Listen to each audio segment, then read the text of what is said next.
मुंबई पुण्यासह राज्यातील इतर भागात देखील चलन तुटवड्याची स्थिती आहे। त्यामुळे इतर शहरांमध्ये देखील बँका आणि एटीएम बाहेर नागरिकांच्या रांगा लागलेल्या आहेत। परभणीमधील बँकेतील स्थितीचा आढावा घेतलाय आमचे प्रतिनिधी विशाल माने यांनी।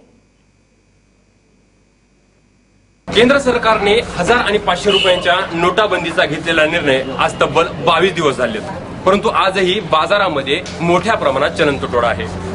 त्या पाठीमागे आरबीआय कडून होत असलेला अपुरा पुरवठा हे कारण सांगितले जाते। यामुळे बँकांसमोर अशा मोठमोठ्या रांगा आजही दिसून येतात।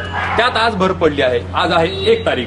या तारखेला पेन्शनर आणि नोकरदार वर्ग मोठ्या संख्येने या रांगांमध्ये दिसून येत आहे।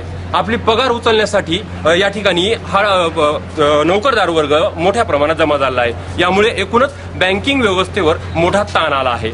एकूणच पाहिलं तर मागील काही दिवसापासून केंद्र सरकारकडून वेळोवेळी जाहीर होत असलेल्या निर्णयामुळे लोकांच्या अडचणीत दिवसेंदिवस भर पडत आहेत। त्यात या नोटाबंदीमुळे आणि चलन तुटवड्यामुळे लोकांना रोजच्या गरजा पूर्ण करणं ही अडचणीचं ठरलंय। विशाल माने, एबीपी माझा, परभणी।